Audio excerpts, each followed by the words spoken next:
Somewhere between the flat you actually own and the ground it sits on, there is another party you never chose, never voted for, and can almost never get rid of, who has the legal right to charge you for maintaining a building you paid for using contractors they select at prices you cannot negotiate through a process specifically designed so that you, the person actually paying the bill, have almost no meaningful say in any of it. That party is your freeholder, and in 2026 a growing body of evidence suggests that a significant number of freeholders across England are exploiting a specific, largely legal loophole in how service charges and management fees are structured, one that has been quietly extracting money from leaseholders for years, hiding in plain sight inside a system most leaseholders assume is simply the ordinary cost of building maintenance.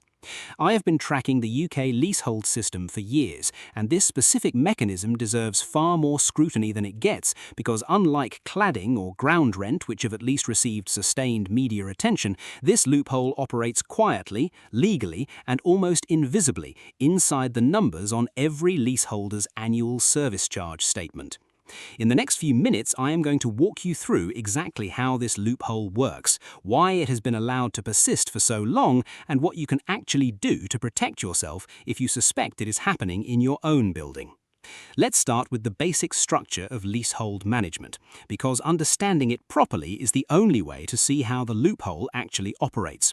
When you buy a leasehold flat, you do not simply pay your freeholder a ground rent, you also pay through your service charge for the maintenance, insurance and management of the building, work that is either arranged directly by the freeholder or, more commonly today, by a managing agent appointed by the freeholder on your building's behalf. In principle, this arrangement should function like any other service contract. The freeholder or managing agent sources competitive quotes, selects a reasonable provider, and passes the actual reasonable cost through to leaseholders, who have a legal right under existing consumer protection legislation to expect that service charges reflect costs that are genuinely reasonable and reasonably incurred.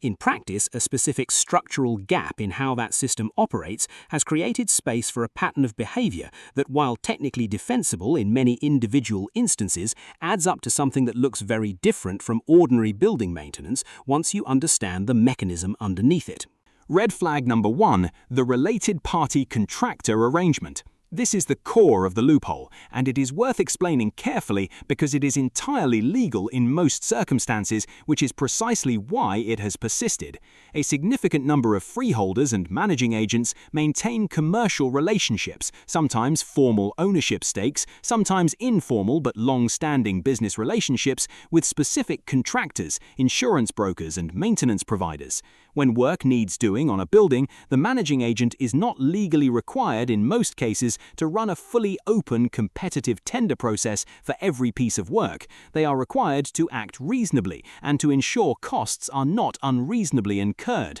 a standard that leaves considerable room for interpretation. A managing agent who consistently awards contracts to a related or preferred provider at prices that are defensible but sit toward the higher end of what a genuinely open market might produce is operating inside a grey zone that current legislation was never tightly enough drafted to close. To make this concrete, consider a mid-sized residential block managed by an agent with an established relationship with a specific facilities maintenance contractor spanning several other buildings in that agent's wider portfolio. A leak in a communal area requires repair work. The managing agent, entirely within their normal process, instructs the familiar contractor to attend, quote, and complete the work without necessarily obtaining competing quotes for a repair below the threshold that would legally require a formal consultation process. The invoice that arrives, when leaseholders eventually see it, buried within their annual service charge summary, reflects a price that is not obviously outrageous, nothing that would immediately jump out as fraudulent, but that sits meaningfully above what an independent, genuinely competitive quote might have produced. Multiply that single, unremarkable decision across dozens of similar minor works instructions over the course of a year, across potentially hundreds of buildings managed by the same agent, and the cumulative effect becomes a genuinely significant structural pattern, invisible at the level of any single invoice, but substantial once aggregated across an entire portfolio and an entire year. Red flag number 2, the insurance commission structure, I have touched on in a previous video, which deserves fuller treatment here because it is one of the clearest, most quantifiable examples of this loophole in action. Freeholders, not leaseholders, choose the building's insurance policy, even though leaseholders are the ones who ultimately pay for it through their service charge. In a significant number of cases, that policy is arranged through a broker who pays a commission back to the freeholder or the managing agent for placing the business with them. That commission is baked into the premium leaseholders are charged, meaning leaseholders are not simply paying for insurance, they are also, unknowingly, funding a commission payment to the very party responsible for choosing the policy on their behalf, a structure that creates an obvious and largely unaddressed conflict of interest between getting leaseholders the best possible price and maximizing the commission income available to the freeholder or agent. Red flag number 3, the major works tendering process and how the legal consultation requirement can be technically satisfied while still producing an inflated outcome. I have covered the legal consultation requirement for major works in a previous video, the process that requires freeholders to consult leaseholders and obtain multiple quotes once costs per flat exceed a certain threshold. What that legislation does not do is require the freeholder to select the cheapest of the quotes obtained, or even require the additional quotes to come from providers genuinely independent of the freeholder's existing network. A managing agent can technically satisfy the consultation requirement by obtaining 3 quotes, 2 of which happen to come from associated or habitually used contractors pitched at a similar elevated price point, and 1 genuinely independent quote that coincidentally does not win the work for some unrelated, defensible reason: quality concerns, availability, insurance requirements. The process looks entirely proper on paper. The outcome can still land leaseholders with a bill considerably higher than a genuinely open market would have produced. Red flag number 4, the reserve fund that never seems to reduce the following year's bill. Well-managed buildings are meant to maintain a reserve fund, known as a sinking fund, building up gradually to cover large, foreseeable future costs, a new roof, external redecoration, lift replacement, so that leaseholders are not hit with the full cost in a single year when the work eventually becomes necessary. In a well-run building, a healthy reserve fund should, over time, help smooth and moderate annual service charge increases. Leaseholder campaigners increasingly report a different pattern in a meaningful number of buildings, where reserve fund contributions continue rising year after year, without leaseholders receiving a clear, itemized account of what the accumulated fund is specifically earmarked for, when the anticipated work is actually planned, or why the required contribution keeps increasing even in years when no major expenditure from the fund has occurred. Leaseholders paying into an opaque, ever-growing reserve fund have very limited practical ability to challenge whether the fund's size is genuinely justified by anticipated future costs, or whether it has become another quiet, low-scrutiny revenue stream. Some leasehold advisors have begun recommending that residents' associations request a specific, itemized forward maintenance plan tied directly to the reserve fund balance, precisely because the absence of such a plan is itself a meaningful red flag. A reserve fund with no clearly documented future purpose is functionally indistinguishable, from the leaseholder's perspective, from simply an additional unexplained annual charge. Red flag number 5, the management fee structure that scales with cost rather than performance. A significant number of managing agents charge their own management fee as a percentage of the total service charge or of individual works contracts, rather than as a fixed, transparent fee for the actual administrative work involved in running the building. This fee structure creates a direct, built-in financial incentive for the managing agent to see costs rise rather than fall, since a higher total service charge or a larger works contract produces a larger management fee for the agent, entirely independent of whether the underlying costs were genuinely reasonable or whether the agent's own performance actually improved in any way. Leaseholders rarely interrogate this specific incentive structure closely because it is usually expressed as a modest-sounding percentage rather than presented as what it actually is, a direct financial reward for the agent whenever the total bill increases. A small but growing number of residents' associations have successfully renegotiated this structure, moving their managing agent onto a fixed annual fee rather than a percentage-based one, and those who have made this switch consistently report it removes at least one clear structural incentive misalignment from the relationship, even where it does not resolve every other issue described in this video. Red flag number 6, the difficulty of challenging any of this through the tribunal system even when leaseholders suspect something is wrong. Leaseholders do have a legal route to challenge unreasonable service charges through application to the appropriate property tribunal. In practice, this route requires leaseholders to gather evidence, understand relatively technical legal tests around reasonableness, and in many cases, fund their own legal or surveying advice, all while continuing to pay the disputed charges in the meantime to avoid falling into arrears themselves. For an individual leaseholder in a large building, the practical cost and effort of mounting a tribunal challenge frequently outweighs the amount potentially recovered from a single year's disputed charge, meaning the theoretical legal protection available often goes unused simply because the practical burden of accessing it is disproportionate to any individual leaseholder's potential recovery. This asymmetry is precisely why campaigners increasingly emphasize collective, building-wide challenges over individual ones, since the fixed costs of gathering evidence and pursuing a case can be shared across an entire building's worth of leaseholders, while the potential recovery scales with the number of flats affected, fundamentally changing the cost-benefit calculation compared to a single leaseholder acting alone against the same underlying issue. Red flag number 7, the information asymmetry that makes any of this genuinely difficult to detect from the leaseholder's side in the first place. Leaseholders are legally entitled to request a summary of relevant costs and in many cases to inspect supporting invoices and receipts. In practice, exercising that right requires knowing it exists, knowing precisely what to ask for, and having the time, confidence, and in many cases professional support to interpret what is returned once requested. A leaseholder who receives a service charge demand with a single aggregated line item for building maintenance has no realistic way of independently verifying whether that figure reflects a competitively sourced, reasonable cost or a cost inflated by exactly the related party dynamics described throughout this video without actively initiating a formal information request, a step the significant majority of leaseholders never take simply because nothing in the ordinary experience of receiving and paying a bill prompts them to. Estate agents and conveyancing solicitors handling flat sales report that even prospective buyers who have every incentive to scrutinize a building's finances before committing to a purchase rarely request this level of detail during conveyancing, meaning the information asymmetry persists not just for existing owners but is effectively passed on, largely unexamined, to every new buyer entering the building as well. Red flag number 8, the growing role of large, institutional managing agents and why scale has not necessarily solved this problem the way it might be expected.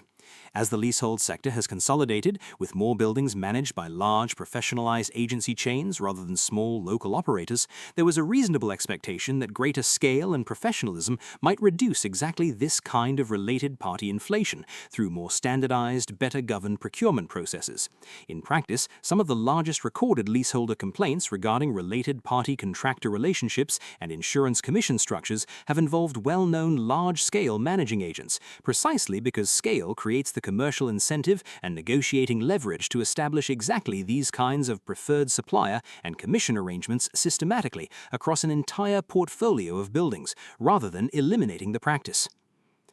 Red flag number 9, the limits of what an audited set of service charge accounts actually verifies. Leaseholders are often reassured by the fact that annual service charge accounts are, in many cases, certified or reviewed by an accountant. What that certification typically confirms is that the accounts accurately reflect the transactions that occurred. Money was spent on the items recorded in the amounts recorded. It does not typically confirm that those amounts were themselves reasonable, competitively sourced, or free from related party influence. A related party contractor relationship or an undisclosed insurance commission can sit entirely undetected inside a set of accounts that is, in the narrow technical sense the certification actually covers, completely accurate. Leaseholders who take comfort from the presence of certified accounts are often, without realizing it, taking comfort from a check that was never designed to catch the specific problem this video describes.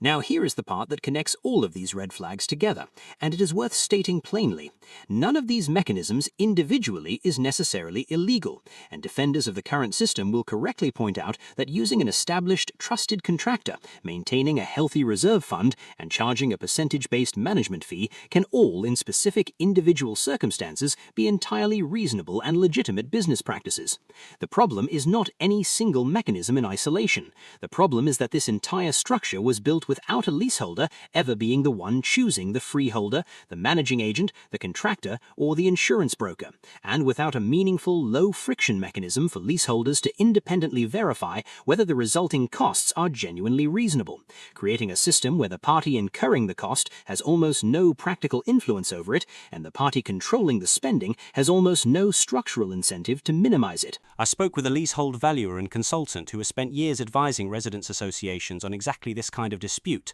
and off the record her assessment was direct. She said the single most common pattern she encounters across dozens of buildings she has reviewed is not outright fraud, which remains comparatively rare and is genuinely difficult to prove, but a persistent, cumulative pattern of decisions that each individually look defensible while collectively producing a service charge considerably higher than an equivalent genuinely independently managed building would produce. She described her work as essentially forensic, comparing a specific building's costs against a database of genuinely comparable buildings she has built up over years of casework, and said the gap she typically finds, once genuinely comparable buildings are properly benchmarked against each other, regularly runs into a meaningful percentage of the total annual service charge, money that individually no single leaseholder would have had any realistic way of identifying on their own without exactly this kind of comparative, specialist analysis. She described a specific case that stuck with her, a residents' association that commissioned her to review their building's costs after several years of steadily rising service charges with no obvious explanation. Her review found that the building's insurance policy, when compared against equivalent policies she had access to through her wider casework,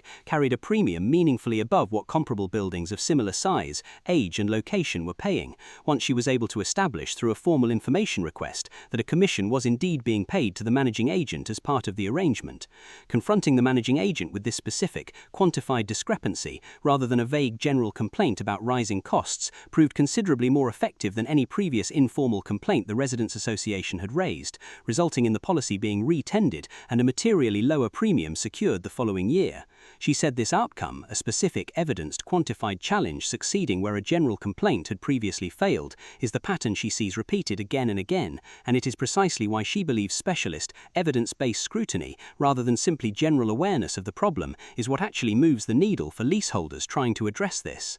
She also made a point that stuck with me about why this problem has persisted for so long despite years of leasehold reform discussion. She said most reform efforts to date have focused on the most visible, headline-grabbing issues: ground rent, cladding costs, the broad principle of leasehold itself, while the granular technical mechanics of how service charges are actually procured and administered have received considerably less legislative attention, precisely because they are harder to explain in a soundbite and harder to legislate against without inadvertently capturing large numbers of entirely legitimate, reasonable management arrangements in the same net, a genuine drafting challenge that has repeatedly slowed progress on this specific issue, even where political appetite for broader leasehold reform has otherwise been strong.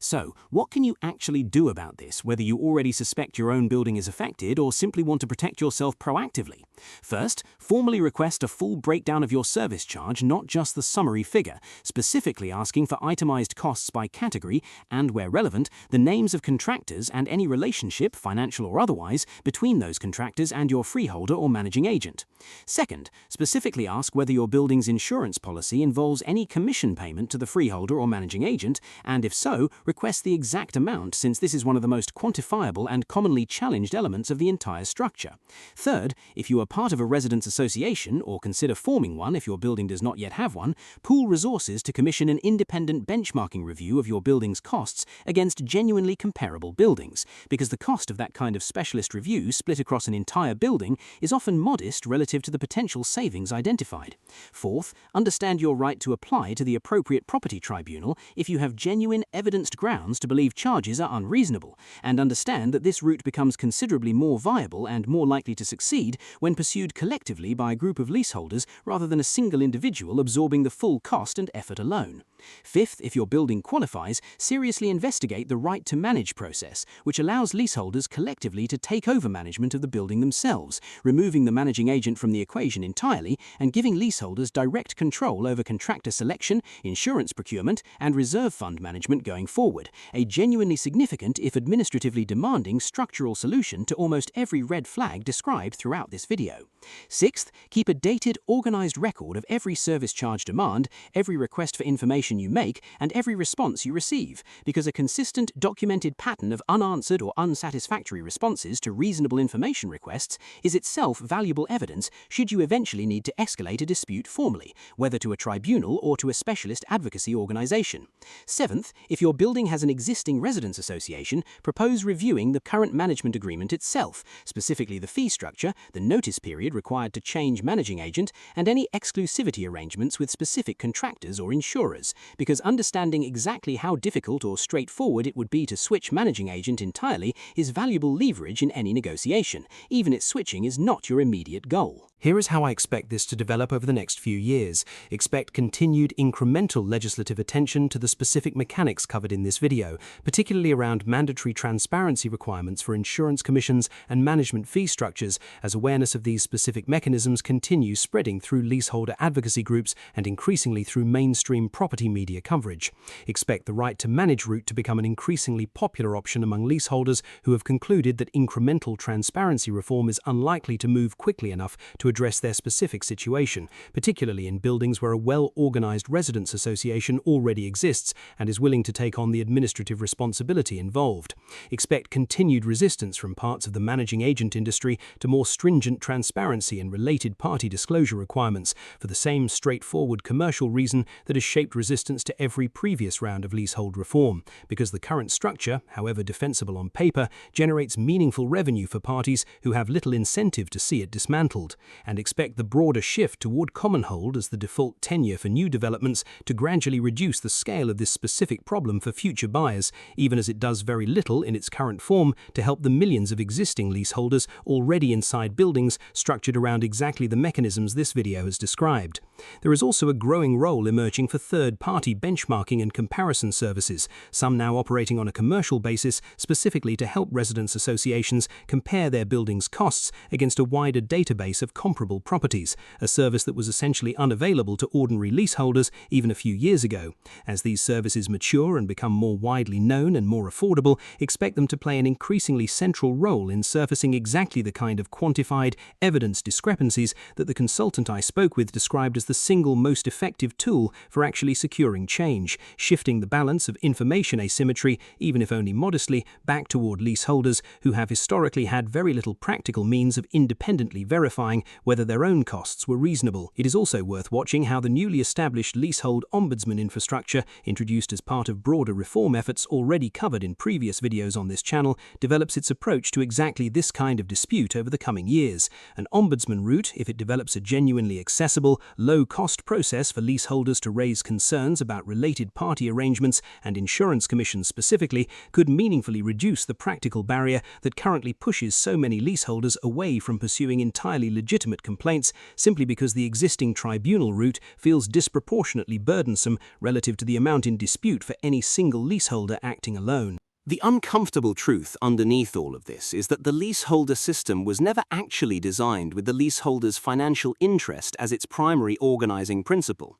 It was designed around a freeholder's ownership of the underlying asset, with leaseholder protections layered on top incrementally in response to specific scandals and specific public pressure, rather than built into the system's foundational structure from the outset. The loophole described in this video is not a bug that slipped through unnoticed. It is a predictable consequence of a system where the party paying the bill and the party controlling the spending have never been meaningfully aligned, and where the legal protections that do exist require leaseholders to actively, individually seek them out, rather than benefiting from them automatically. If you own a leasehold flat, the single most valuable thing you can do is stop treating your service charge statement as a fixed, unchallengeable fact of home ownership and start treating it as exactly what it actually is, a bill from a party you did not choose for services you did not select, that you have both the legal right and, in practice, the collective leverage alongside your fellow leaseholders to properly scrutinize. None of this requires you to become an expert in property law or building management overnight.